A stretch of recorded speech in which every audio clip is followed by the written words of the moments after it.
Dorina Vornicu, gazdă emisiunii Spre Excelență din cadrul platformei Vocea Creștinilor, o emisiune de dezbateri și mărturii alături de invitați de seamă.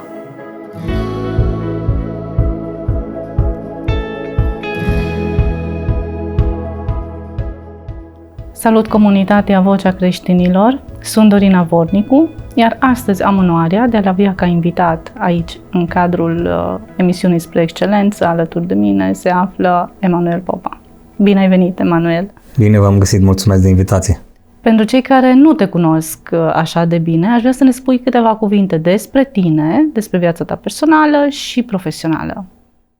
Păi, unde să încep? Ok, deci Emanuel Popa, toată lumea îmi spune Emi, 43 de ani, sunt crescut în Arad, născut în Timișoara, dar am crescut în Arad o mare parte din viață, mai puțin cei 5 ani de zile petrecuți în Statele Unite la studii pentru cursurile de masterat. Între 2004 și 2009 am fost acolo. Dacă mă gândesc la câți ani am și când am fost acolo, a fost cam pe la jumătate de vieții, știi, este ante-America și post-America, știi, deja de 15 ani întors înapoi. Sunt căsătorit și am 3 copii, de 11 ani, 9 ani și 5 ani, 2 băieți și o fetiță. Ca și formare inițială am făcut teologie, lumea ar spune că a fost într-o bulă teologică, liceu teologic, facultate la Oradea, apoi masterat. Iar de mai bine de 10 ani deja, deci o decadă lejeră, a urmat, datorită mai multor factori, în care nu intrăm acum, implicare din ce în ce mai adâncă în tot ceea ce înseamnă industria de dezvoltare personală, care știu că e prea vag când spui, pentru că deja s-a extins așa de mult și sunt nișe și nișe. Dar am intrat și acolo ca și membru fondator în Maxwell Team și apoi și în alte companii cu care colaborez. Am hobby-uri. Așa, mă mai întreb tot dacă vrei altceva. Eu am sărit acum așa mai fast forward. Îmi place foarte mult sportul. Să mă și uit și să și fac mișcare. Ești atent cu sănătatea ta. De un an de zile fac mișcare cum trebuie, să zicem, pentru că au fost un număr de ani buni, cel puțin 8 ani, dacă nu, din care n-am mai făcut nimic. Și acum am reluat de un an și ceva și bine. Dar așa, ca hobby-uri, bine, îmi place mult să călătoresc, cum zice cineva, 2 vacanțe pe an de 6 luni fiecare, dacă se poate, dar nu, îmi place mult să călătoresc și prin prisma ceea ce fac acum, asta mă și ajută să călătoresc mai mult. Combini pasiunea. Da, de foarte multe ori îmbinăm utilul cu plăcutul. Atât eu, colegii mei, cât și cu familia, cu soția, cu copiii, când se poate, uneori nu se poate copii, dar așa. Și mai nou m-am apucat să și scriu, că mi-am dorit de mult timp să scriu. Ești și scriitor. Mi-am dorit de mult timp să scriu și acum am apucat să și scriu, lucrez la mai multe cărți, chiar acum lucrez la 2 concomitent. Propun în emisiunea de astăzi să parcurgem oarecum fiecare domeniu al vieții tale, dar pentru cei care ne urmăresc, îmi doresc prin emisiunea de astăzi să oferim un cadru mai profund și revelator a ceea ce este Emanuel Popa și să ne uităm la experiențele care te-au modelat și la omul care tu ai devenit astăzi. Când spunem Emanuel Popa, inevitabil pentru arădeni, pentru cei care sunt foarte familiari cu viața pe care orașul nostru a avut-o, comunitatea noastră de-a lungul timpului, tu porți această greutate, tu duci această greutate din familia ta, ai moștenit un nume de care tu ești astăzi responsabil să îl ții la același nivel de excelență, aș putea spune eu, pe care l-a avut tatăl tău. Eram adolescentă și nu pot să uit nici în zi de astăzi sloganul care era viral pe vremea respectivă și este actual chiar și astăzi, fapte și nu vorbe. Sunt foarte mulți care astăzi folosesc acest slogan și până la urmă este o realitate. Faptele și nu vorbele. Este și un principiu biblic. Însă, până să ajungem la această greutate pe care tu o duci, această moștenire care ai primit-o, aș vrea să ne întoarcem în copilăria ta și așa cum ai spus, da, este adevărat, aș vrea să te provoc să vorbim despre omul Emanuel Popa din spatele camerei. Chiar weekendul trecut, de vreo 6 zile, scriam puțin despre partea asta dinainte de 10 ani, despre mine. Și chiar la un moment dat i-am zis soției, stai lângă mine și ascultă cât își citesc câteva paragrafe despre copilăria mea și o stat așa și m-a ascultat ca și cum nu m-ar fi cunoscut, ca și cum știa, da, evident. Sunt singur la părinți, deci am crescut fără frați și fără surori. Ce să zic, până pe la vârsta de 7 ani și jumătate, 8 ani, autoritățile comuniste au avut 2 tentative de asasinare a tatălui. Printr-un, așa zis, accident de mașină, defecțiune tehnică. Ca așa erau atunci. Fie erau accidente, fie unii erau pe bune executați. Îmi aduc aminte că veneau la noi în control pe acasă când tata nu era acasă, ca să intimidezi o femeie cu un copil mic. Prea știam eu pe atunci ce se întâmplă așa. Mai vedeam oameni străini că apăreau pe acolo, mai explica mama când am crescut puțin mai mare. Veneau să controleze literatură, care n-avea voie soții și așa mai departe și erau oameni care erau trimiși speciali când tata era plecat. Și ulterior așa, ce zic, și momentele în care el a fost arestat și nu mai venea acasă, adică dacă seara nu venea acasă și nu suna, că nu era dreptul cu I have one phone call, nu exista un telefon. Adică când nu mai venea erau 2 scenarii. Fie nu-l mai vedeai niciodată și nu știai ce se întâmplă cu el atunci, în vremea aia, din ce mi s-au spus de către alții care au pățit același lucru, sau știam că era ținut și îl țineau cât vor ei. O noapte, 2, 3, uneori câteva ore. Depinde. Da, așa, la școală am trecut și prin anumite momente în 87, 88, 89, când am fost oarecum puțin așa ridiculizat sau botjocorit pentru faptul că aveam o anumită credință sau așa mai departe. Era specific. Da, era. Deci respectivă. nu numai eu. Da. Dar nu ceva dramatic, să zic că mi-au lăsat traume sau așa. Da, alții au trecut prin lucruri mult mai grele decât eu, deci nu mai vorbim. Da. Revoluția m-a prins pe umerii tatălui pe acolo, pe la primărie. Am ieșit și eu de câteva ori cu ei când se considera că nu era așa de periculos, că știu că ziceau că o să tragă de seară sau nu, sau așa, țin minte că se discuta. Un lucru m-a marcat despre acele zile critice pentru Arad. Modul în care noi locuiam pe bulevardul Decebal 13, este strada din spatele hotelului Continental care merge spre Bău Roșu cu sens unic, aproape de Casa Armatei. Clădirile vechi, da, naționalizate, niciodată nu am văzut un spirit de unitate între vecini, cum am văzut zilele alea. Dormeam împreună, mâncam împreună, cei de la parter erau sus pe la etaje, noi eram pe la bunic, adică și acum țin minte cum ne ajutam, eu am un pâine, eu am un lapte, eu am fiecare ducea ce avea, hai să mâncăm, că era și periculos să ieși, cine se duce să cumpere. Au fost aveam 9 ani, nu? Dar țin minte deci unitatea acelor vremuri într-un grup de vecini, 22 de familii cât eram acolo în acel imobil de pe Decebal 13, fost Armata Poporului. A fost ceva special. Unul dormea pe jos, unul pe un fotoliu, unul pe scaun, adică au fost niște zile în care dacă n-ai trecut pe acolo, cam greu dar a fost special, cred. În 90 am avut ocazia să plec din țară. Eu cu încă 4 copii, toți până în 14 ani, am fost duși în Irlanda de Nord de către niște prieteni de-ai noștri, părinților mei, și eram un grup de copii fără un adult, toți minori. Deci cu procuri speciale, a fost chiar interesant. Am stat o lună atunci. Niște prieteni de noștri în Belfast și în zonă și știu că ne-au băgat ăștia atunci prin ziare pe acolo, pe la BBC, deci 5 copii dintr-un former communist câteva luni după căderea comunismului a fost special. Pentru noi toți, cred că cel mai mare avea 13-14 ani și cel mai mic avea 6 sau 7 ani. 7 ani, cred. Care a fost impactul acestei călătorii asupra ta? Noi nu eram în delir, adică a ieșit în 90 din România într-o țară unde aveau mall-uri, aveau magazinele cu de toate, deci noi eram, ce să mai zici, adică intram la oameni în casă, aveau bolul cu fructe, cu de toate, era, ne-au chemat la BBC, ne-au luat interviu.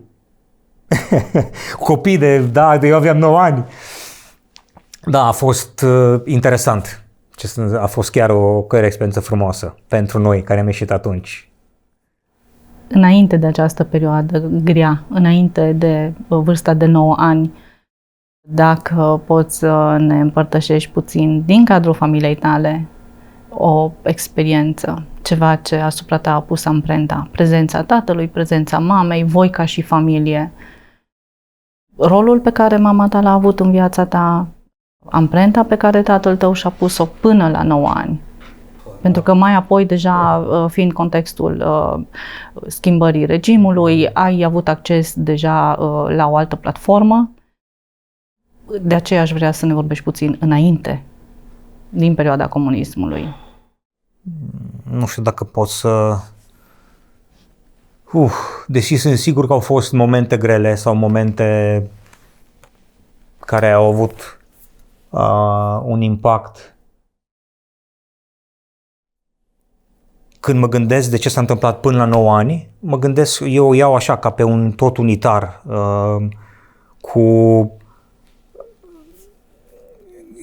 probabil fiind mic, nu-mi dau seama sau mi-am dat seama mult mai târziu de modul în care poate m-au afectat sau nu m-au afectat anumite lucruri.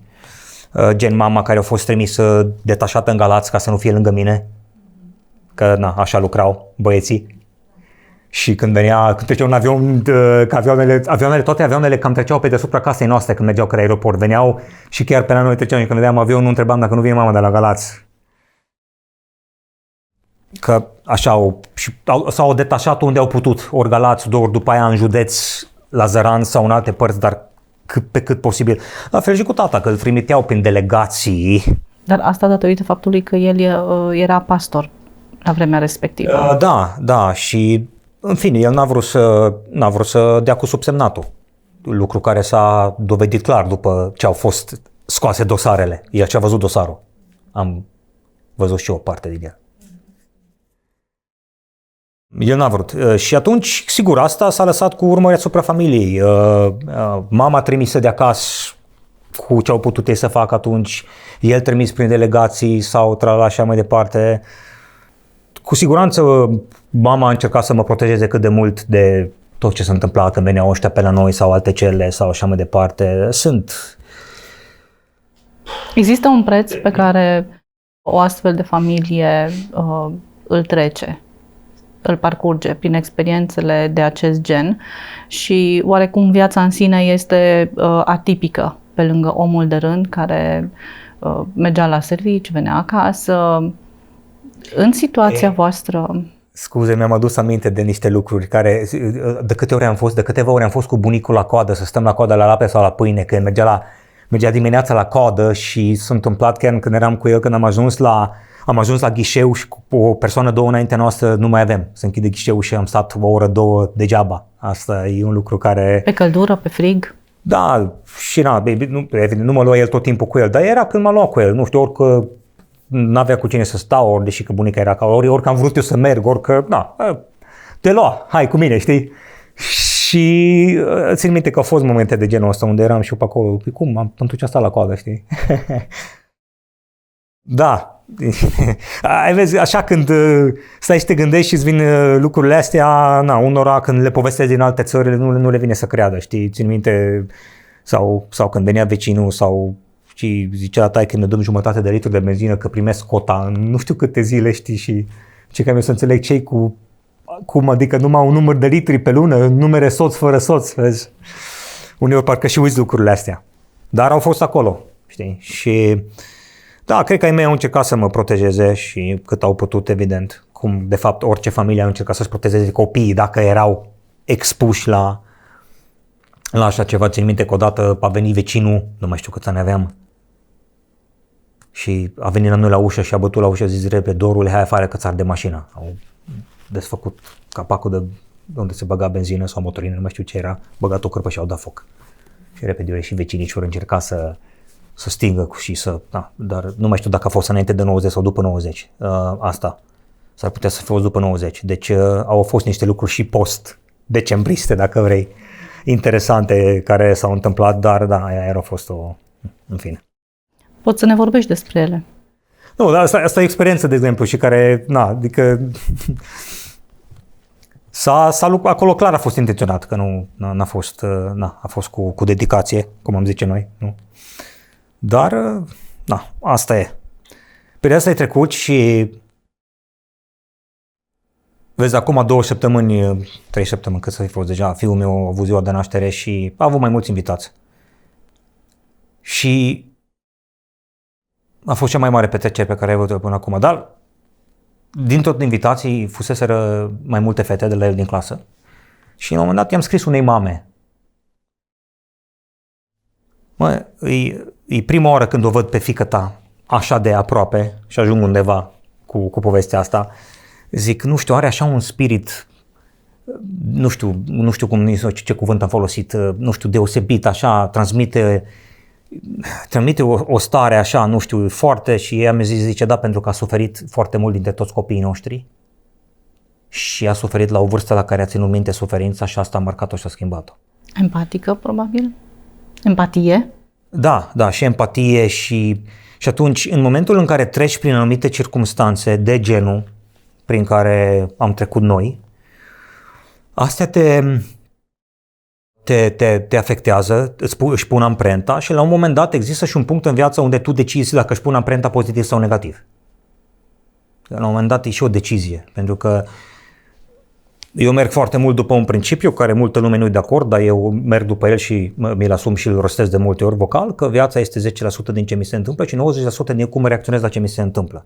Adică sunt oameni care au trecut prin circunstanțe similare cu ale noastre și au ajuns extrem de rău, au ajuns să urască toată lumea, au ajuns să nu mai vor să aibă de-a face cu oamenii, să nu mai audă de Dumnezeu, de biserică, de nimic, să nu mai aibă încredere în nimeni pe viață. Astea sunt deciziile lor. Pentru că în anii 80 sau 70 s-a făcut un lucru. Noi am ales o altă cale. De o decizie în urma anumitor lucruri care ți se întâmplă, cum reacționezi la cele lucruri. Da, vorbim despre Manuel Popa și credințele lui proprii. Și asta s-a întâmplat. Adică istoria s-a întors, lucrurile s-au schimbat.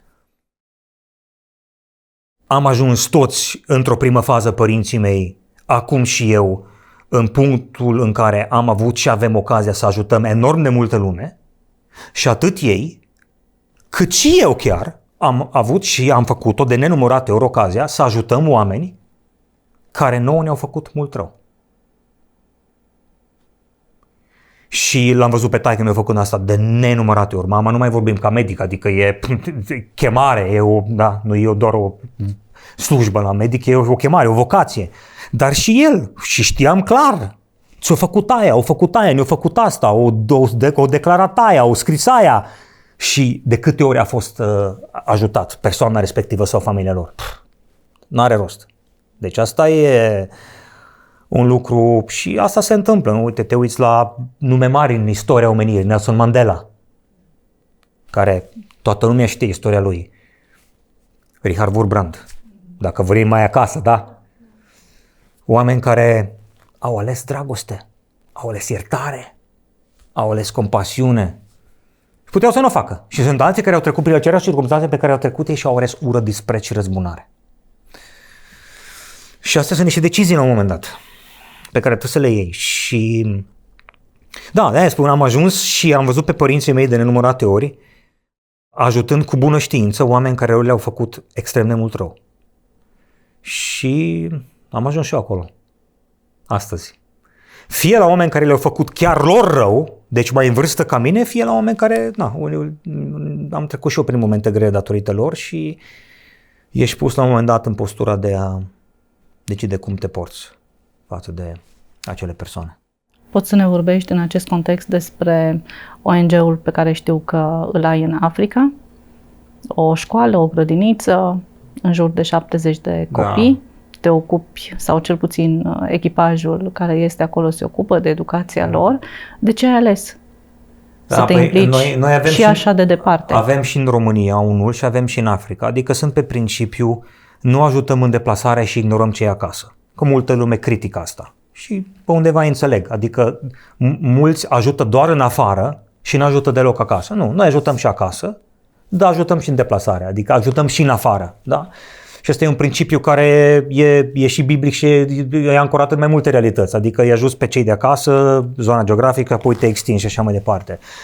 Eu am avut pe inimă Africa de foarte mult timp. În anul 2008 am ajuns împreună cu soția mea, fiind proaspăt căsătoriți, în statul Oregon, într-un oraș mic de 70.000 de locuitori, plecând din Chicago de la milioane la 70.000, în centrul statului Oregon, într-un oraș pe nume Bend, Bend, Oregon. Din auzisem de el. Multă lume n-a auzit de el. Acolo am făcut un an de practică. Prin legea guvernului american, studenții care termină au voie să facă un an de practică în domeniul studiilor. Și acolo am făcut practică, eu și soția amândoi.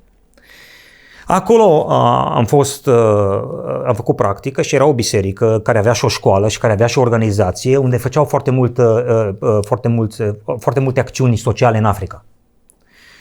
Evident, am mai întâlnit oameni care erau implicați în Africa, dar atunci am fost un an foarte mult ancorați, apropiați de cei care au făcut foarte multe în Africa, multe lucruri în Africa atunci. Mie, personal, mi s-a pus în inima mea această dorință ca în viitor, cândva, în viața asta, să fac ceva în Africa. Nu știam unde, cu cine, când. Și sămânța aia a fost sădită acolo. Ei, s-a întâmplat ca după 2008-2009, în 2020, deci în mijlocul pandemiei, în iunie, la 12 ani, da, de la evenimentul din Oregon, de la acel an în care am locuit acolo, să am ocazia să cunosc pe Facebook, printr-un prieten, deci un prieten ne-a introdus, nu era ca și cum un străin a apărut și așa, deci un prieten mi l-a recomandat, pe un tânăr, Ron, care am început să dialogăm și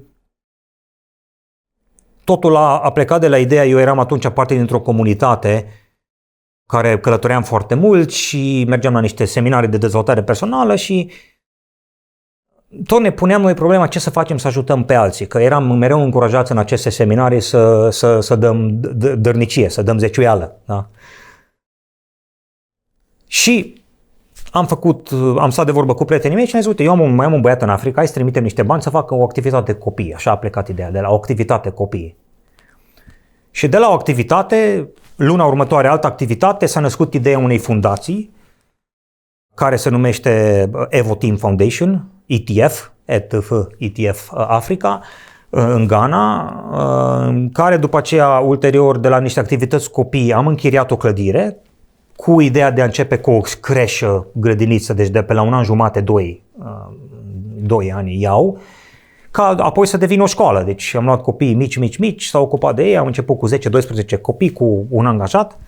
Acum suntem la 60 plus de copii, avem vreo 5 grupe, 7 angajați și un bucătar, cu Ron, care e același Ron, este cel care conduce acolo. Deci avem creșă, grădiniță, școală, deja cei mai mari au 6 ani, merg spre 7.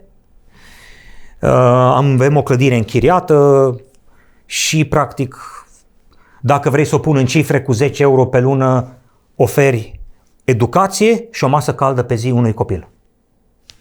Cu 10 euro pe lună.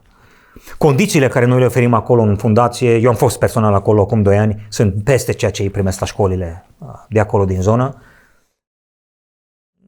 Sunt fie copii din familii cu mai mulți copii, fie sunt unii care sunt single parents, care sunt doar mama sau doar tatăl. Salariile sunt foarte mici la ei și la noi în organizație. Salariile sunt între 60 și 80 de dolari de persoană, un salar. Și nu este ca și cum e cel mai mic salar din oraș. Nu e cel mai mare, dar nici cel mai mic. Multă corupție acolo, în fine. Eu am fost personal acolo și e normal și vreau să mai merg și viziunea pe termen lung ar fi să cumpărăm la un moment dat un teren și poate să construim ceva. Acum suntem în chirie și avem chiria până în februarie 2026, deci mai avem un an și jumătate cel puțin.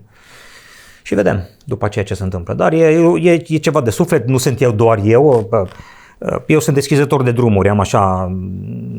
A fost o idee, dar sunt niște lângă mine niște oameni care mă ajută și donează și care susțin această cauză și avem un grup de WhatsApp și primim videouri, poze de pe acolo și ce se întâmplă și oamenii sunt încântați pentru că pot să ajute. Și știu că chiar dacă ei dau un 10 euro pe lună, știu că datorită acelei donații un copil are școală, o educație bună și o masă caldă pe zi, într-un mediu sănătos.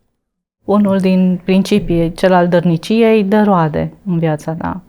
Ceea ce ai văzut în familia ta, ai încercat cumva să îl transpui în ceea ce este EMI astăzi și să fie o binecuvântare. Așa cum ai văzut, în vremuri de restricții, părinții tăi au ales să fie credincioși lui Dumnezeu și cuvântul lui Dumnezeu din inima lor. I-ai avut ca și model. Cred că primii oameni care pentru tine constituie un model sunt părinții tăi. Vorbești cu ochii în lacrimi atunci când te raportezi atât la mama ta cât și la tatăl tău. Ți-a trecut cumva vreodată prin minte că dacă ai fi avut un alt cadru în care tu să crești, ai fi ajuns o altfel de persoană? Păi, mă gândesc că, da, un alt cadru puteai să ajungi altfel sau în altă parte. Dar nu, nimica n-a fost o greșeală, adică Dumnezeu nu e sus în cer și spune, ups, pe asta am scăpat-o. Pe asta n-am văzut-o. Totul este... Au fost momente în viață în care poate eram eu frustrat sau supărat pe Dumnezeu sau pe viață sau pe mediu sau pe contextul României dar au fost puține în comparație cu momentele de mulțumire și de satisfacție, adică ok, se putea întâmpla orice, puteam să nu mai văd tatăl în anii ăia. Da? Se putea. Unii așa au pățit. Și nu l-am mai văzut. Și nici măcar să spui goodbye, să spui la revedere, să nimic. Deci cu unul s-a întâmplat asta. Sau invers. Da, se puteau întâmpla multe, dar până una alta astea au fost lucrurile și contează ca din ceea ce ți s-a oferit, prin ceea ce ai trecut, să înveți și să dai mai departe tot ce poți mai bun. Părinții mei au încercat să-mi dea tot ce au avut mai bun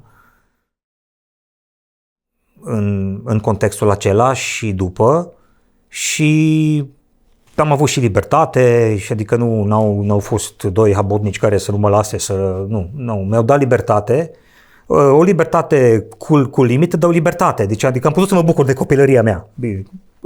Înainte de decembrie 89, cu ce aveam atunci, că jucam pac-pac și cu dude și ce mai făceam și șotron sau cum se mai numesc sau ce știu eu mai flori, fete și băieți sau mai știu ce. Pe atunci, că n-aveai, da? N-aveai ce au generația de astăzi. Dar am avut o libertate care mi-a dat putere de decizie și am și suferit consecințele deciziilor dacă luam decizii proaste, sau greșite. Dar era ok, adică a fost o copilărie frumoasă, am crescut acolo în curtea de pe Decebal 13, aveam vecini, tot timpul eram pe acolo împreună. Pentru câți ani de zile tatăl tău a fost pastor? Nu știu, 27, ceva, când trebuie să mă gândesc că din câte țin eu minte și aici sper să nu greșesc, mama sigur știe, cred că a fost ordinat în 87. Așa cred. Sigur, dacă unii se uită în înregistrare, o să zic că eu știu că am fost acolo, da? Cred, dar undeva pe acolo. Și da, țin minte, apropo de anii aia, a fost o experiență inedită, că Ambasada Americii a intervenit de nenumărate ori ca să-l scape pe tata. Și nu numai pe el, adică pe mai mulți din România. Și se știe asta, s-a documentat, s-a scris. Pentru că erau niște congressmen și niște senatori în Statele Unite pasionați de civil rights, de human rights. Oameni care unii nu mai sunt printre noi acum. Și oamenii aceia au auzit și țin minte că trebuia la Pâncota. Avea loc planificat un botez într-o duminică. Și ăștia, autoritățile au organizat un concurs de mașini sau de karting sau de nu mai știu ce, chiar pe strada din fața bisericii ca să bureze. Și ambasada Americii și-a trimis limuzina în fața bisericii și au parcat-o acolo cu steagul american și așa nu au putut să facă nicio cursă. Deci a fost epic. Mai și zâmbești când îți aduce aminte de evenimente de genul ăsta unde ambasada Statelor Unite a intervenit și a intervenit pentru mai mulți din acele vremuri și a intervenit în momente grele. Tatăl meu a oferit azil politic și a spus pas. Eu rămân în România. Mai am avut și niște prieteni ai noștri cărora le s-au oferit azil politic și așa mai departe. De-aia zic că eu, mă uit înapoi în istorie, eu cred că am avut cel puțin 4 șanse de a deveni cetățean american, direct sau indirect, fie prin părinții mei, fie prin mine, și am spus pas. Fie ei, fie eu. Deci puteam să fiu cetățean american deja de dacă era așa mai departe. Au fost mai multe șanse la un moment dat. Și după 90. Și după 90 au fost șanse. Și mie mi s-au oferit locuri de muncă cu posibilitate de green card și așa mai departe. Nu. N-am căutat să fug să stau în America. Dacă asta căutam, eram acolo deja de mult. Eu de-aia m-am întors înapoi. În fine, acum sar de la anii 80 așa. Dar asta a fost cu ambasada americană, a fost epic când și-au trimis. Au ajutat în acea perioadă și asta a făcut ca după anii 90 să fie niște multe uși frumoase deschise dincolo. Și ca și om politic, ca și primar al Aradului, care a fost perioada în care Dorel Popa s-a implicat mai mult decât ca și între pastor? 2000 și 2004, chiar în perioada în care eu am fost student în Oradea, exact acea perioadă s-a nimerit la... Ceea ce multă lume nu știe este că spiritul tatălui meu civic a apărut și s-a remarcat, a luat amploare în 89, la Revoluție. Când el a fost în grupul nucleu, nu vreau să greșesc, de 20-30 de oameni, nu știu dacă au fost 40, deci cineva care poate vede o să ține minte că...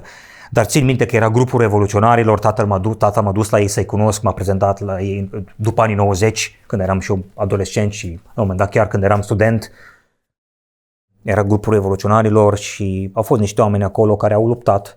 Și el a fost acolo în acel nucleu și după 90 a fost responsabil imediat cu drepturile omului pe județul Arad. Asta multă lume nu înțelege și multă lume judecă și înțelege greșit. El a fost de dreapta. El a fost cu CDR-ul, dacă nu greșesc, Convenția Democratică Română, era acea alianță de așa. Deci el a fost de dreapta ca și orientare și așa mai departe, până să ajungă primar, e altă discuție. A fost consilier local, 92-96, a fost implicat în Revoluție, apoi în 90 a avut niște roluri importante pentru județul Arad și așa mai departe, a pus și niște oameni cheie acolo la recomandarea lui și a fost apropiat de prieteni de lui din cei de formațiuni de dreapta sau centru-dreapta. Deci multă lume asta uită. Ei se uită direct la anul 2000. Nu, implicarea lui civică a început în 89 decembrie, deci n-a intrat în 2000, dar trebuie să te uiți la tot tabloul ca să nu iei o piesă din tablou. Și așa a fost, între 2000 și 2004, da. Perioada în care el a fost, înainte de Uniunea Europeană, când era greu, nu erau fonduri europene. Asta era un aspect important. Cum și-a pus amprenta asupra voastră implicarea lui Dorel Popa în politică? Ați avut greutăți atunci când el a fost pastor, dar la un moment dat el a fost și pastor și om politic. Reprezintă un reper, inclusiv în zilele noastre, pentru creștini și pentru necreștini. Da, și el a mai încercat și mai târziu pentru Senat și nu n-a reușit. Asta a fost altă poveste, că atunci am fost cu el în campanie zi și noapte, minut cu minut. Am trăit niște lucruri oarecum interesante. Dar în perioada în care el a fost primar și pastor, atunci cel puțin am văzut cât de multă lume a ajutat el, știind clar cât de mult rău i-au făcut lui sau nu acei oameni. Păi eu mergeam și îi întrebam. Adică eu eram supărat pe el, eram frustrat, cum îl ajuns pe... Adică eu mă certam, între ghilimele, adică eu mergeam la el și nu înțelegeam. Și îmi zice, da, ziceam, dar nu știi că ăsta ți-a făcut aia. Și zice, ba da, știu. S-a uitat așa la mine, știi, că eram eu cu el în cameră seara, știi, ne mai uitam la câte un meci împreună, amândoi pasionați de fotbal, știi, și vorbeam și... Noi eram pasionați de sport, ne uitam împreună la sport, știi, și de multe ori. Și atunci mai povesteam și zice, ba da, știu. Așa, ba da, știu. Bă, dar nu știi care te-a vorbit, ba da, nu știi care ți-a făcut, ba da, știu. Da, asta este, adică, știi, multă lume a fost ajutate de el și nici măcar ei nu știu că au fost ajutați de el. Până astăzi. El nu le-a spus. Și am zis, bun, dar tu ai ajutat pe omul ăla cu acel telefon, cu acea recomandare sau așa. El nu știe, nu-i spui, nu. Pe de altă parte, asta am învățat mult de la el atunci. Au fost și momente grele. Țin minte că avea el 2 prieteni buni în Chicago. Și unul din ei este în viață, unul din ei nu mai este în viață dar unul din ei i-a zis la un moment dat,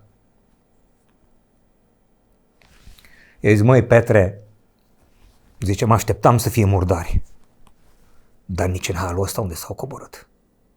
Deci mă așteptam să atace, dar unde au coborât ei și unde au ajuns, zice, nu mă așteptam chiar atâta de jos să coboare. Și asta vine de la un om care a dus multe și a trecut prin munți și așa, adică nu... Dar aia țin minte că îi spunea lui și... Da, a fost greu. Și ceea ce pe mine m-a frapat de foarte multe ori la el, i-am zis, da, chestia asta care ăștia o spun acum, sau o scriu acum, sau persoana asta o spus în public, sau în scris, sau nu contează. Nu e adevărată, dar nu numai că nu e adevărată, tu poți dovedi că nu e adevărată. De ce nu o faci? De ce nu? E ok. Lasă-i. Deci asta nu înțelegeam. Asta era lupta mea de foarte multe ori cu el. Zic, mă, da, când poți, că uneori poate nu poți dovedi, sau uneori poți să zică despre mine sau despre tine ceva și zice că și uneori poate că n-ai cum să te aperi.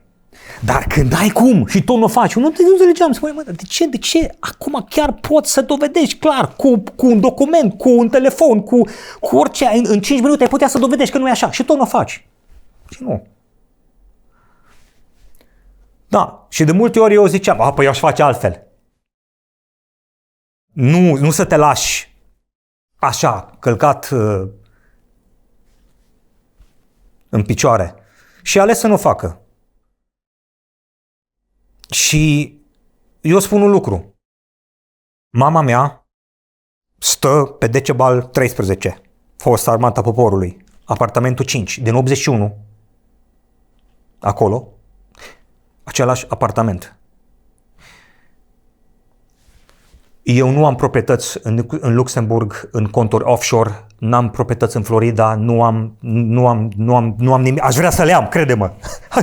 Acum mă spun sincer, poate că par, nu știu, m-aș bucura să le am. Uite, nu le am. Poate dacă ai fi acceptat să ai cetățenie americană, le-ai fi avut. Dar nu le am. Adică zvonurile care au apărut când a plecat tata dintre noi, că eu am proprietăți pe nu știu pe unde sau așa mai departe, m-aș bucura că am 3 copii. Chiar m-aș bucura să le spun, bă, băieți, fetița, dragilor, aveți? Nu le am. Deci mama stă în același apartament. Deci ca să ne înțelegem, și aici o să spun niște lucruri pentru că oamenii trebuie să înțeleagă. Pastorul la una din cele mai mari biserici din România, primar al unui municipiu cu dezvoltare economică bună în anii 2000-2004, așa, în comparație cu alte zone, că Oradea era la piciorul nostru atunci. Apartamentul din 81, acolo stă mama mea. Și acolo stă și tata. Da? Adică vreau să văd în țara asta un pastor de la o biserică așa de mare și primar,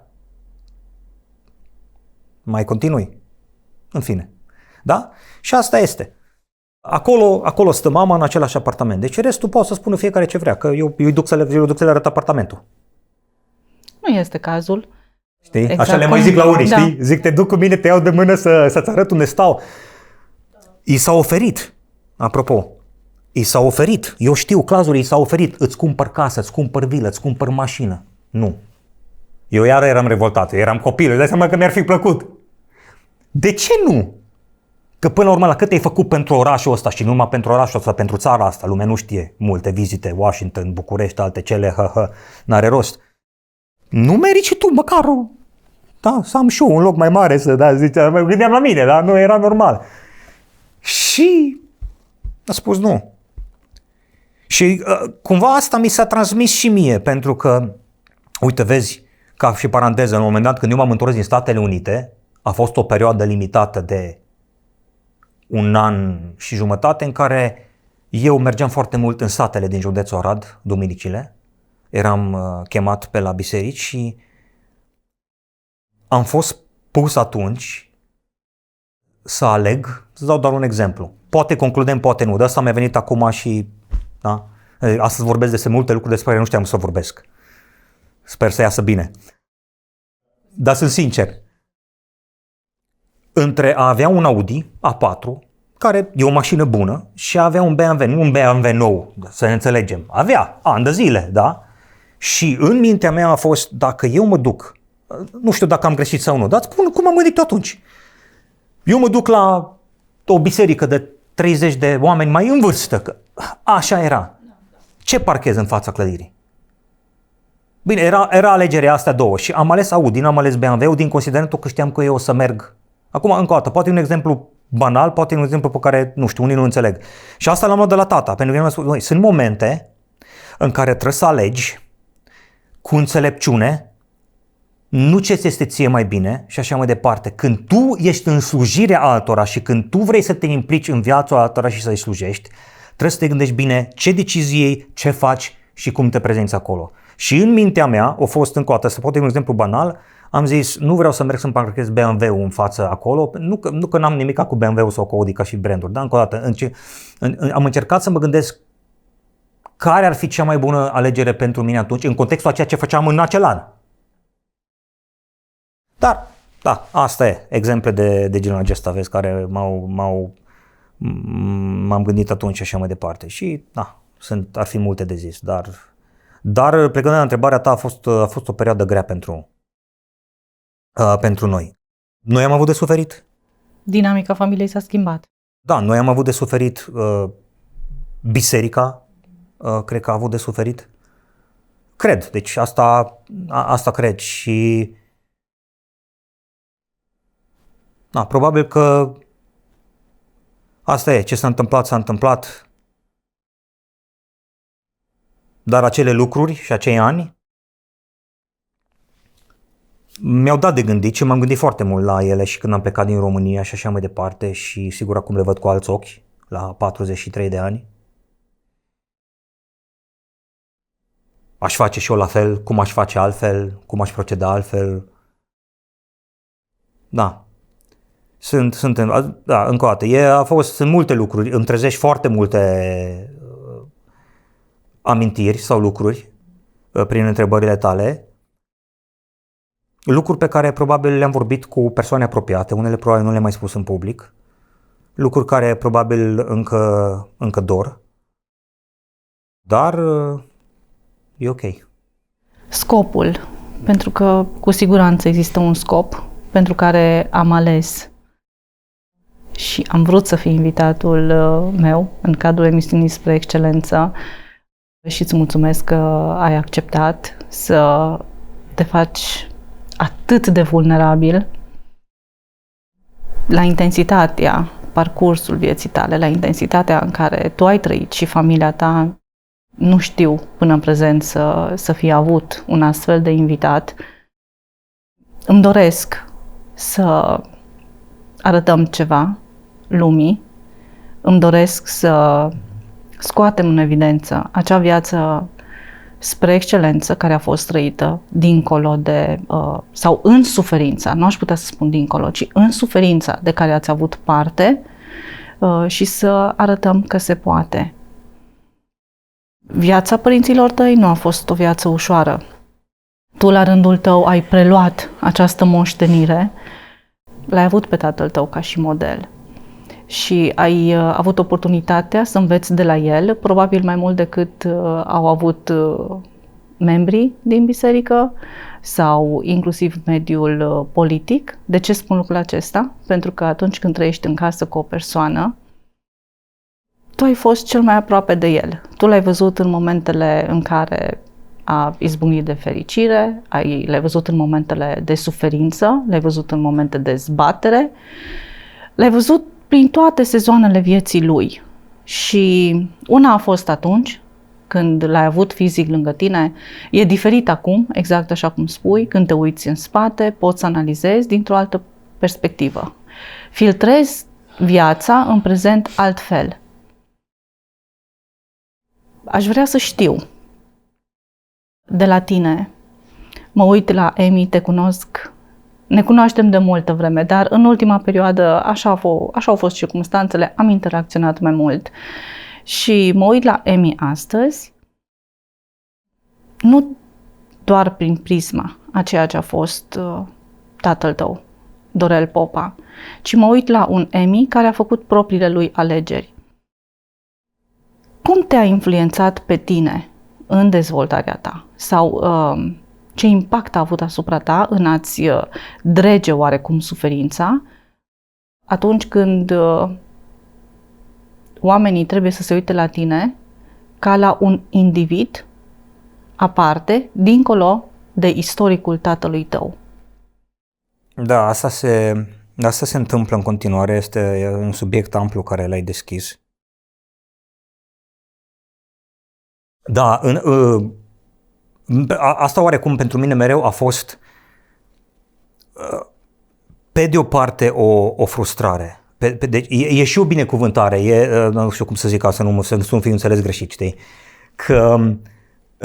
Pentru că și nu sunt singurul, când trăiești în umbra unei personalități și mai am alții pe care îi urmăresc eu, poate nu neapărat din Arad, de prin țară sau de prin străinătate, oameni care au crescut din nou în urma unei personalități, fie în lumea eclesială, fie în lumea politică, fie ambele.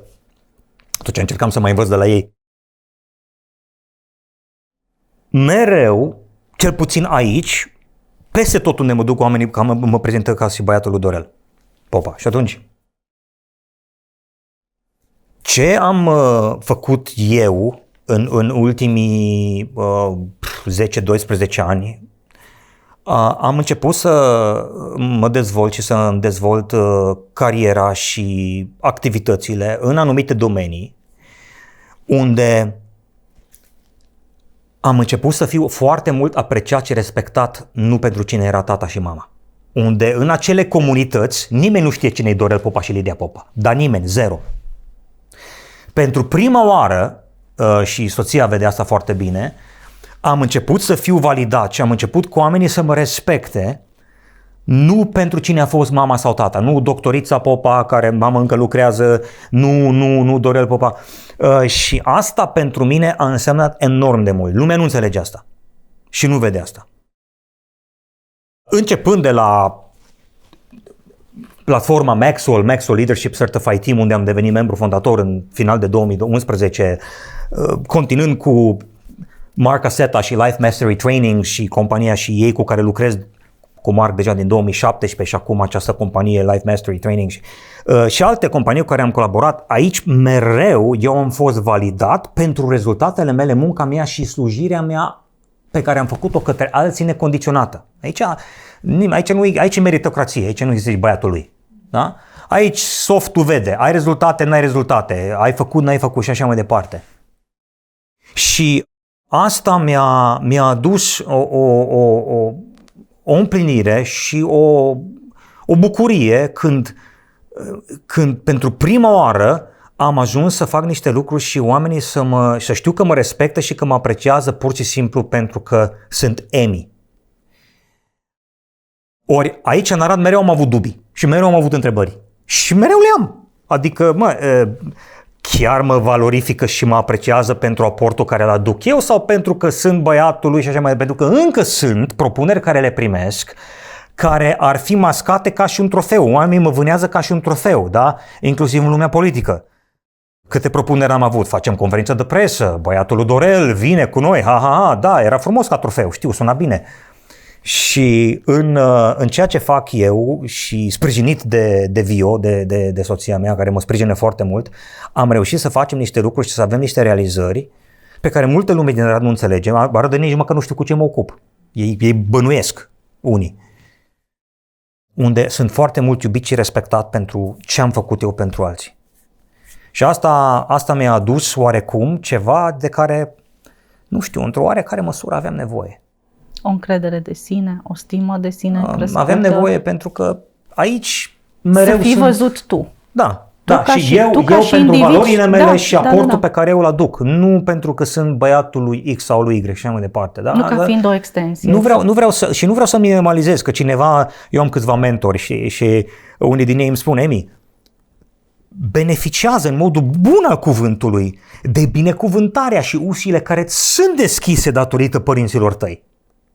Pentru că sunt multe uși care s-au deschis datorită lor. Așa este. Și sunt încă uși care se pot deschide datorită lor. Așa este. Dar am făcut și foarte multe lucruri care am făcut și ca uși să se deschidă și să se întâmple datorită lucrurilor pe care le-am realizat noi. Și de-aia zic, arădenii mă văd pe Facebook, presupun că fac ceva, unii cred că eu vând nu știu ce și că nu mai fac de 12-13 ani. Nu știu exact și nici măcar nu înțeleg motivația din spate. Acum spun arădenii în sensul că o să se uite la emisiunea asta oamenii nu numai din Arad, ci din țară și din străinătate probabil, dar în contextul întrebării și în contextul actual, da, sunt niște lucruri pe care mulți m-au judecat, nu le-am înțeles și ok.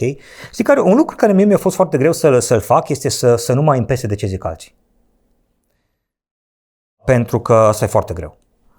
Pentru că zic vrute și nevrute. Despre mine la fel au făcut și despre tatăl meu și asta m-am lovit. Am început, de exemplu, au venit copii și când copiii mei, de exemplu, am început de când s-au născut, am luat decizia în familie că eu vorbesc numai engleză cu ei. Până astăzi, nu contează unde suntem, la magazin, la mare, la biserică, în public, oriunde suntem, eu vorbesc numai engleză cu ei. Multe lume mă critică pentru asta, mă arată cu degetul.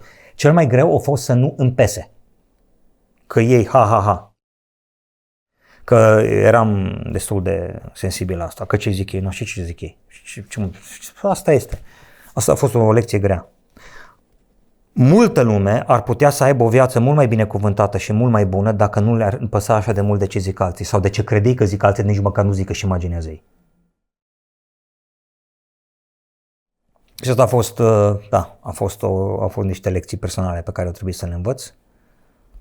Dar e ok. Adică trebuie să învăț să trăiesc în acest echilibru între a primi binecuvântările și realitatea a cine au fost părinții mei, mama care încă este în viața, tatăl meu, dar pe de altă parte să și învăț să îmi asum anumite lucruri, anumite decizii și să știu că sunt anumite lucruri pe care eu le-am făcut și eu le-am realizat și, vezi, vorbeam mai devreme moștenire.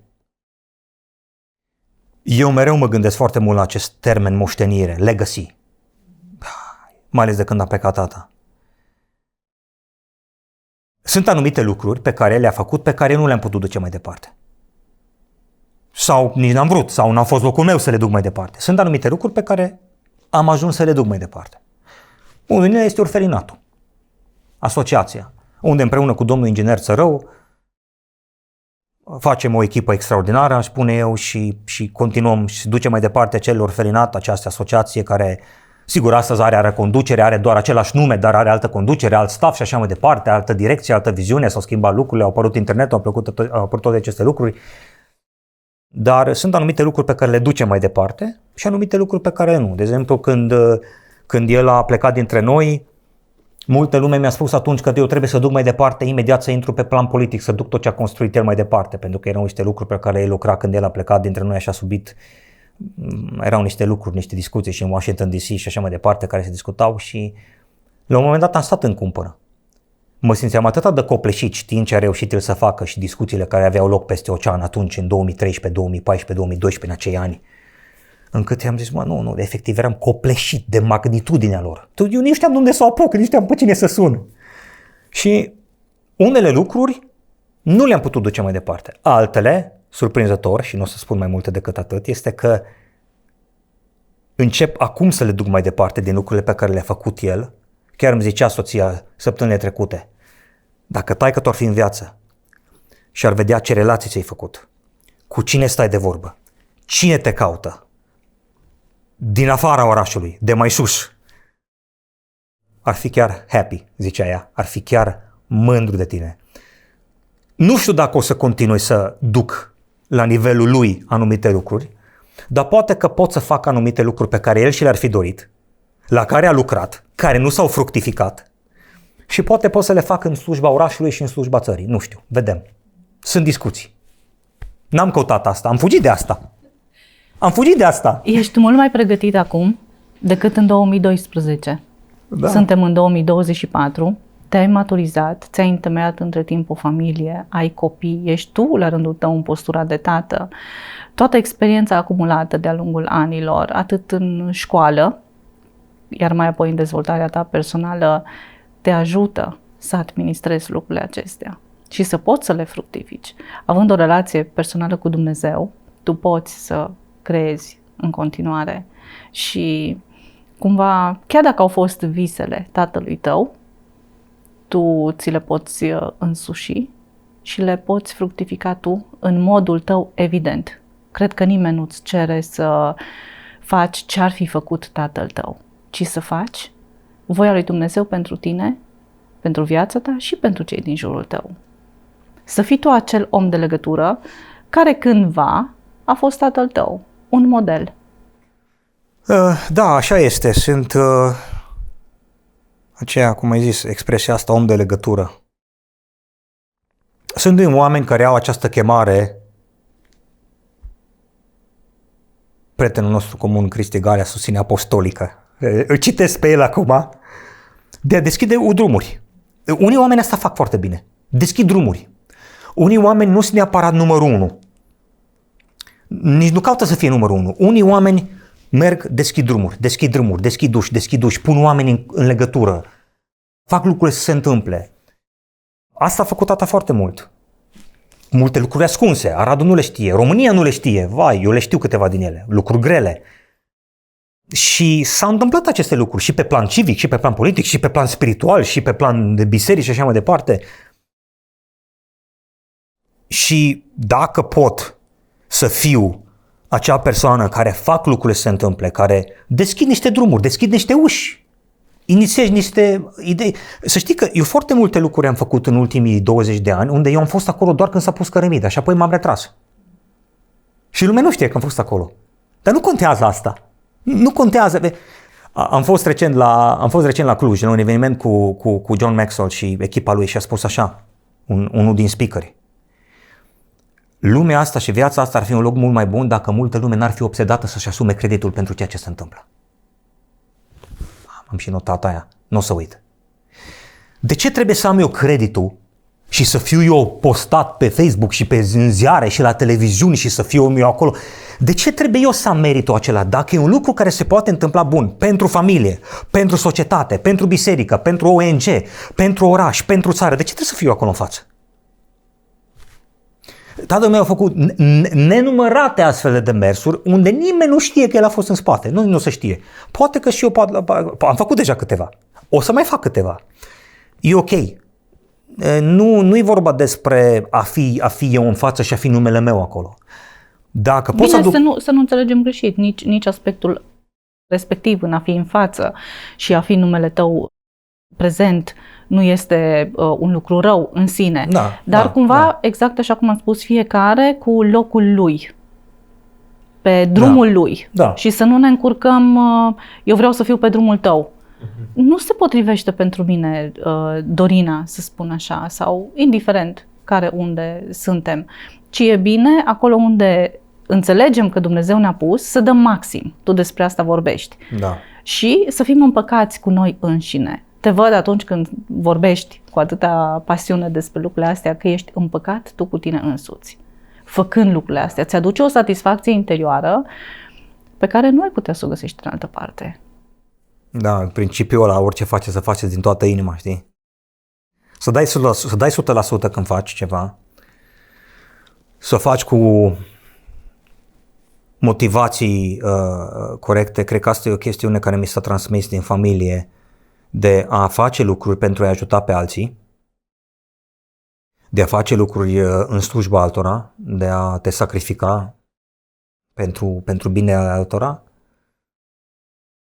Asta sigur mi s-a transmis din familie, pentru că nu noi, familia mea, tata, mama, vorbim de unul din primele ONG-uri din România, private, da, în 91.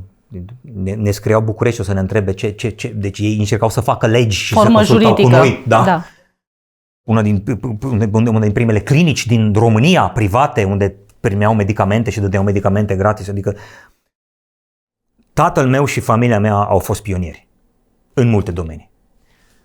Astăzi am ajuns și eu la rândul meu, în alte domenii probabil, să fiu și eu pionier, în anumite lucruri. Pionierul e omul care merge unde alții n-au mai fost, riscă ce alții n-au mai riscat, duc oamenii în locuri în care ei n-au mai fost. Da? Și pionierul are menirea de a face anumite lucruri astfel încât cei care preiau acele lucruri lor să le fie mai ușor. Pentru că predai ceva unde tu ai căzut, ai dat greș, ai eșuat, te-ai ridicat, ai eșuat, te-ai ridicat și când dai mai departe ceva, datorită vin după tine ceilalți care pot să preia și să ducă un lucru mult mai sus decât l-ai făcut tu și mai bine datorită contextului, tehnologiei, mulți factori. Nu contează acum, dar să fii un pionier e un lucru admirabil, da? Asta e. Iisus a fost un pionier în multe aspecte, apostolii au fost pionieri în multe aspecte. Sunt mulți oameni care în lume au fost pionieri. Pionierii, pe de altă parte, sunt și foarte criticați. Și foarte bagiocoriți și foarte greșit înțeleși. Sunt considerați nebuni, dacă e să vorbim în termeni seculari. Da? The crazy ones, cei nebuni, da? Dacă e să vorbim în termeni seculari. Riscă lucruri pe care omul de rând nu le înțelege. În momentul în care ai o chemare, ai o pasiune, iei acea chemare, iei acea pasiune și te duci înainte. Și îți asumi riscurile. Îți asumi și critica. Știi că va veni. Și te duci și faci acele lucruri. Te duci și faci și asta este. Acum, iarăși, nu de mult, eram într-un context de 20 ceva de persoane. Și m-am ridicat și am zis, nu vreau ca într-o zi cei 3 copii ai mei să se uite la mine și să zică de ce n-ai făcut nimic pentru viitorul nostru. Nu mă refer la nivel personal de familie, că acolo fac și mă lupt cât pot. Vreau să mă pot uita la ei mei în ochi și le spun, am încercat să fac ceva și pentru orașul ăsta și pentru țara asta. Măcar am încercat, n-am reușit, dacă o să le spun că n-am reușit, dar măcar am încercat. Copiii mei niciodată nu o să poate uita la mine și mă înțelegi ce zic? Să zică, voi n-ați făcut ceva ca orașul ăsta, ca țara asta să fie mai bună. Eu cel puțin acum sunt într-un punct în viață unde am încercat și fac în continuare niște lucruri și o să pot să mă uit la ei în ochi oricând să le spun, am încercat. Acum vedem dacă cât iese sau cum iese, dar cel puțin o să pot să mă uit la ei în ochi să le spun și tu poți la fel. Adică nu în carapacea mea, în colivia mea, mie să-mi fie bine. Nu, anumite decizii pe care eu le-am luat în ultimul an pe mine m-au costat. Clienți, relații și poate chiar, nu știu, poziție, faimă, renume, nu știu cum vrei să spui, da? Au fost niște costuri. Pe modelul cristic, că și Dumnezeirea când a lăsat slava și a venit și s-a întrupat, a lăsat anumite lucruri, a sacrificat anumite lucruri. Ori în momentul în care tu vrei să faci ceva pentru binele mai multora în urban, așa, noi foarte mulți dintre noi, la ce știm noi să facem, am putea să ne facem treaba noastră liniștiți, am putea chiar să ne mutăm într-o insulă undeva exotic și să muncim de acolo cu abilitățile noastre și să zicem, eu și familia mea. Am putea să facem asta. Voi continua să îți pun o întrebare, zic eu, poate care iarăși te va răvăși puțin, dar ți-o voi pune. Știu că vei fi capabil să îmi răspunzi la ea.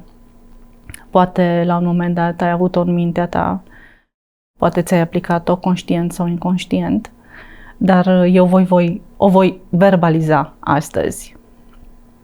Dacă ai putea oferi un sfat copilului care ai fost, care ar fi acel sfat? Este o întrebare, până te gândești puțin, este o întrebare care de obicei se aplică în terapie. Este o formă de a te uita în oglindă, o formă de a beneficia de vindecare. Poate într-o zi, două mă gândesc și o să mă gândesc că puteam să dau alt răspuns. Mai bun!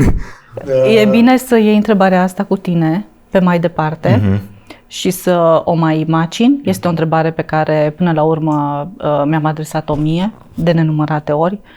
Este o întrebare pe care cei care ne urmăresc pot să-și o pună la modul real, indiferent cât sunt oamenii de luptători sau mai puțin luptători, dar e o întrebare care ne confruntă pe noi. Și repet, ne aduce și o alinare. Deci orice răspuns îl vei da, la momentul acesta cred că este cel mai potrivit. Da, cred că dacă aș putea să stau de vorbă cu mine acum 30 de ani, să zic așa, poate că aș spune câteva lucruri, cum ar fi acceptă cine ești, acceptă-ți identitatea, pentru că Dumnezeu n-a făcut greșeli. Acceptă-ți identitatea, acceptă familia, orașul, țara în care ești, contextul în care ești. Cum zic americanii, make the most out of it. Ia tot ce e mai bun din contextul în care ești. Nu mai lua decizii doar de dragul altora. Asta ea spune lui Emil de acum 30-32 de ani. Ia decizii corecte și înțelepte pe ce crezi că, bazat pe valori și bazat pe chemare. Bazat pe valorile tale și bazat pe chemarea ta, nu pe frica de ce ar spune alții, frica de oameni. Asta a fost un element, cred că, dacă stau să mă gândesc. Nu mai lua decizii din frica oamenilor.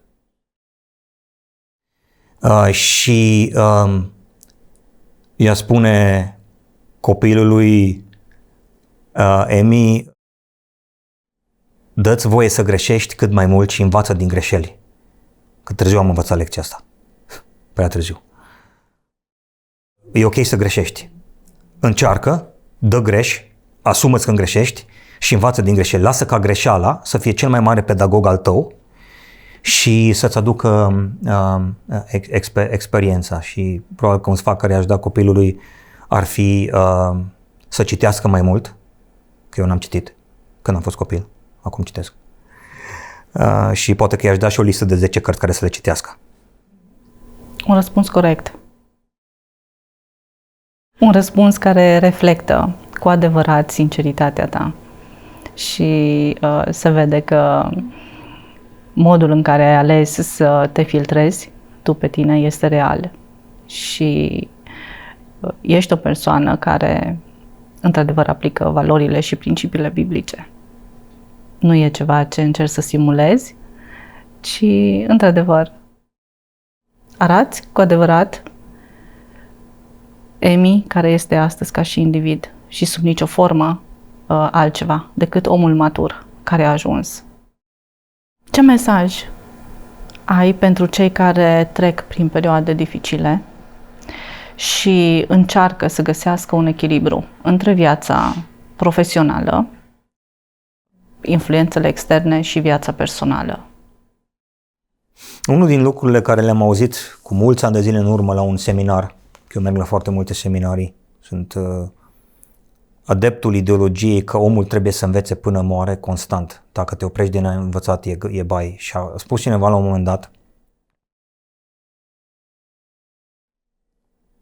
îl spun în engleză și după aia spun în română, că îi sună foarte bine în engleză. Never doubt into darkness of what God has shown you in the light. Nu te îndoi în întuneric de ceea ce Dumnezeu ți-a arătat la lumină. Când ești în furtună, nu-i lumină. Nu mai vezi. Vezi numai nori, vezi numai grindină, vezi numai... nu mai știi. Și atunci nu mai vezi clar.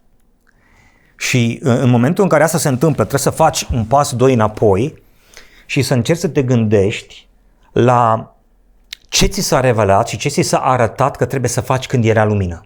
Când nu era furtună, când era limpede, când era clar, când era senin, când era liniște și să te întorci acolo. Mark Caseta spune never make a permanent decision in a temporary state of mind. Nu lua o decizie permanentă într-o stare temporară de spirit.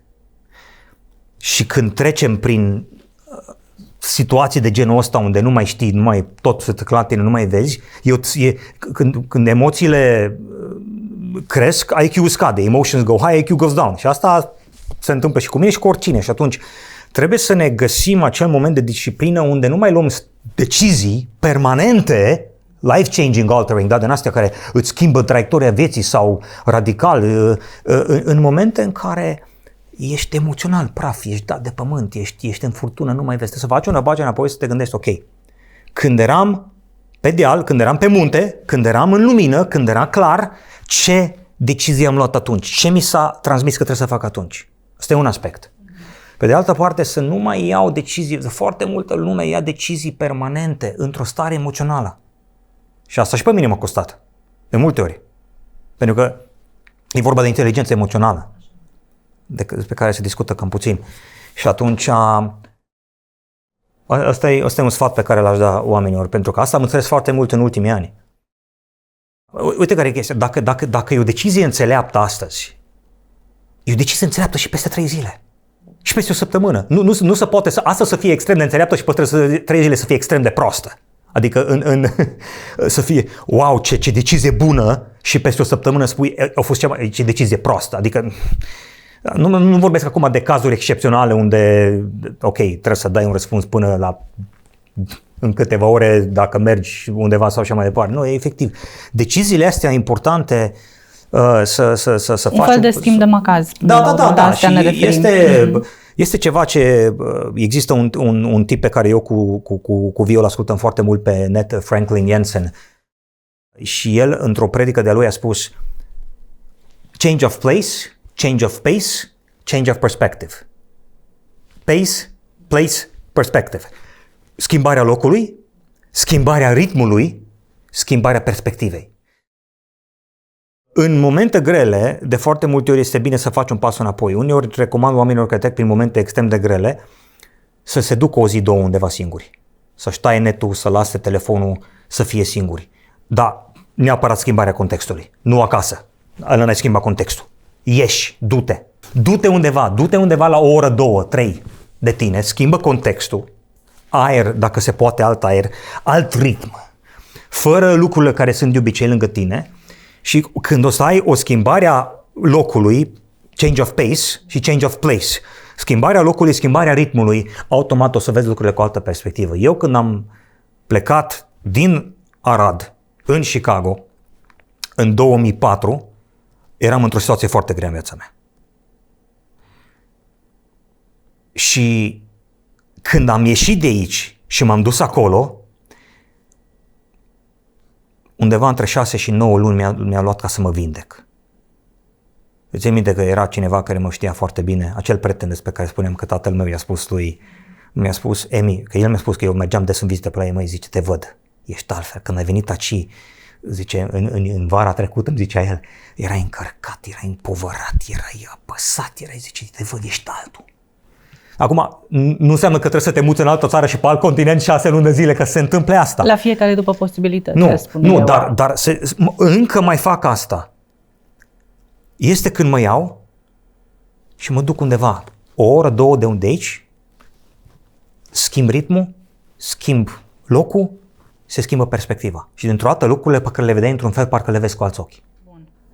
Un sfat bun, cu atât mai mult când e vorba și are loc în viața ta personală. Vine din experiența ta. Ne întoarcem puțin la începutul emisiunii. Spuneai de hobby-urile tale. Care sunt hobby-urile tale?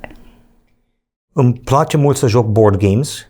Acum, și copiii mă ajută, oricum mi-a plăcut. Dar e frumos când am copii mici că mă mai întorc anumite lucruri din copilărie și nu-mi pare rău. Monopoly, Catan, lucruri de gen Remi, șah, jocurile de societate. Deci pot să stau ore să joc cu ei și cu prietenii și cu ei și o fac cu copiii. Stăm în familie, multe ori jucăm și mai povestim și Îmi place asta, îmi place foarte mult sportul, mai puțin să practic, nu prea mă pricep eu, dar să mă uit la sport, fotbal sau tenis de câmp sau... Da, îmi place. Bine, nu mai vorbim când joacă România sau desigur, cu limite, pentru că, având 3 copii, nu mai pot să fac cât am făcut. Înainte să am copii, mă uitam la mai multe. Acum nu mai pot să mă uit la atâtea. Dar e ok. Dar îmi găsesc timp pentru anumite lucruri. Îmi place să călătoresc. Îmi place să ascult muzică foarte mult. Mereu ascult muzică și în mașină, mereu am CD-uri, mereu am... Da. Și da, cam asta e. Da. Așa ca și... să zic, singurul sport pe care știu să-l joc cât de cât decent, unde nu mă fac de râs, este tenisul de masă. Îl joc binișor, aș spune. Dar, da, cam astea sunt hobby-urile mele. Și să călătoresc. Vizitarea altor țări și altor culturi te maturizează și lumea nu înțelege asta. Nu doar să mă duc într-un loc, ci să experimentez acel loc. E una să mergi în Austria sau în Ungaria sau în Croația, e alta să experimentezi locul, e alta să înțelegi cultura. Discuțiile cu oamenii din alte culturi sau subculturi îți dezvoltă gândirea și te ajută să vezi cum gândesc alții.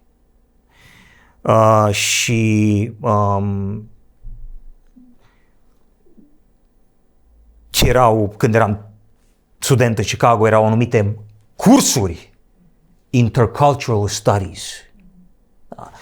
Există o bogăție foarte mare în a înțelege alte culturi și alte locuri și alte persoane, să înțelegi de ce gândesc altfel decât tine și să înveți de la ei.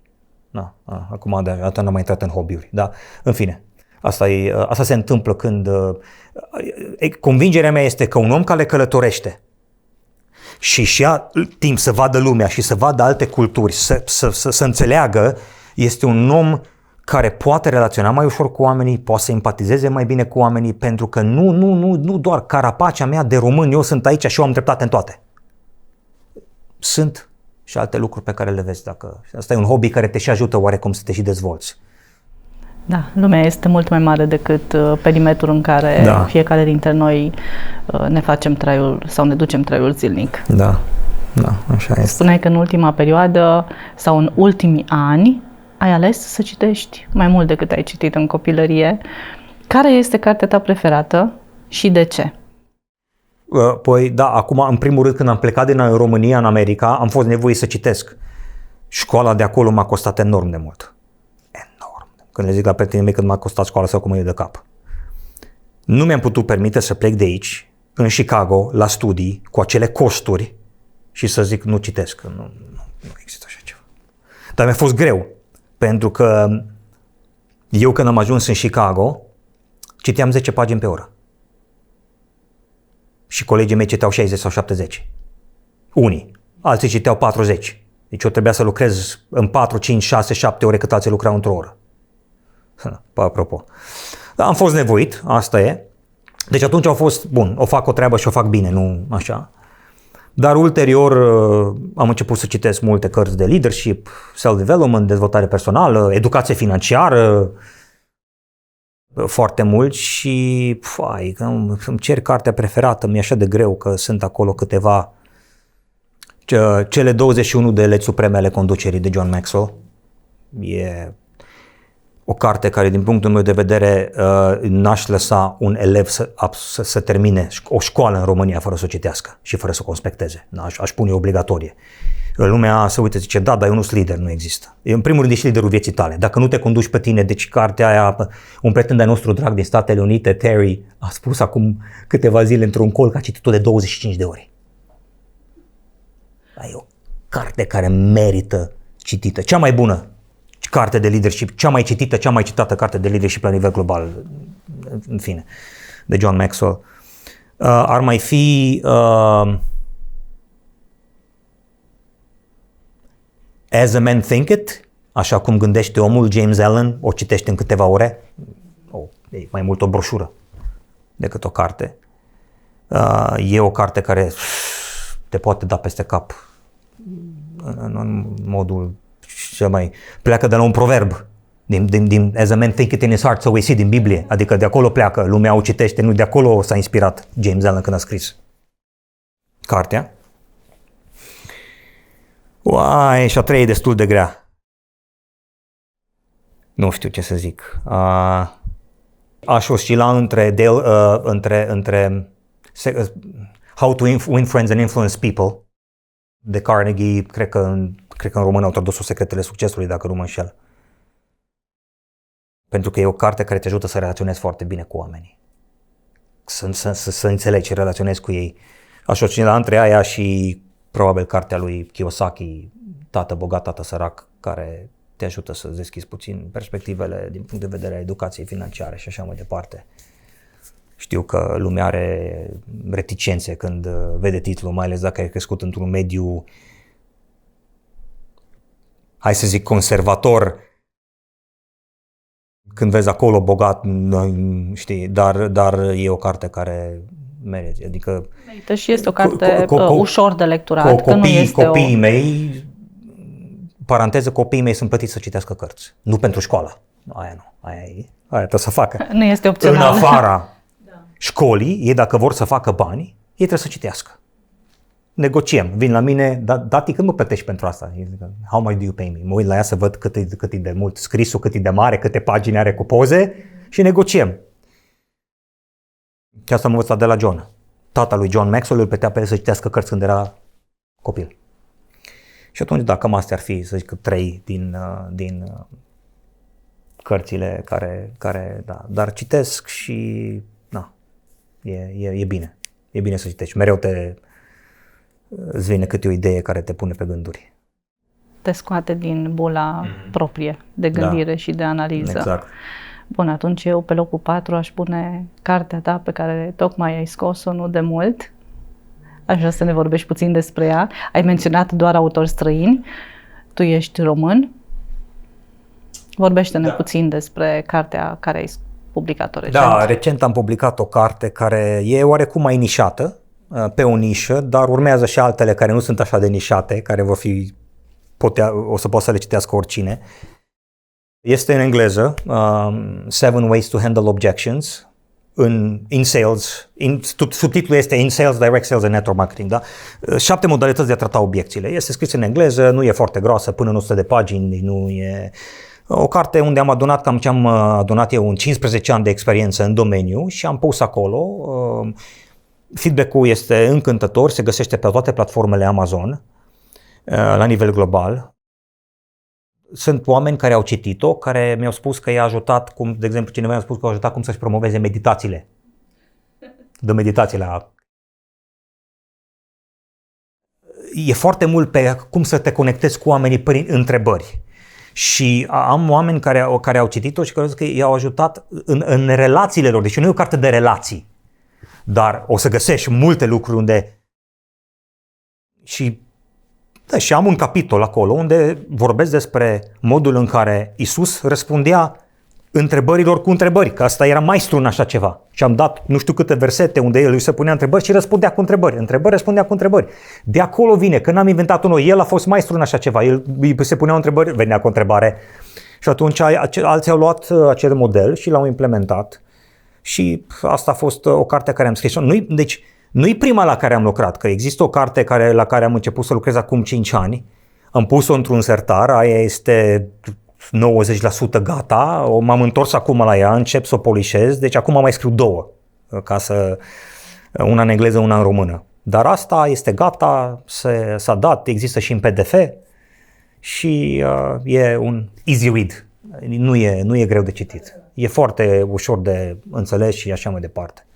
Și acum mai lucrez la 2, una din ele va fi efectiv pentru publicul, poate să o citească oricine și da, are un titlu interesant, În mijlocul furtunii. Acolo vorbesc despre niște lucruri din copilăria mea, în care am vorbit la început aici. Da, interesant. Care este motoul tău în viață? People don't care how much you know until they know how much you care. Oamenilor nu le pasă cât de mult știi până când nu știu cât de mult îți pasă. În momentul în care oamenii văd că îți pasă de ei, câștigi autoritate personală, nu autoritate pozițională. Noi, în România, suntem obișnuiți cu autoritate pozițională. Nu, oamenii trebuie să înțeleagă, autoritatea personală este când oamenii te urmează nu pentru că ești șef, nu pentru că ești manager, ci pentru că vor și cred în tine și pentru că te iubesc și pentru că știu că tu ții la ei. Am ajuns la finalul emisiunii. A fost o emisiune mai lungă decât de obicei, dar chiar mi-am dorit să nu trecem ușor peste anumite lucruri.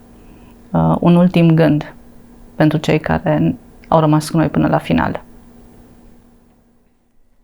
Da, în primul rând îți mulțumesc mult că mi-ai dat ocazia asta.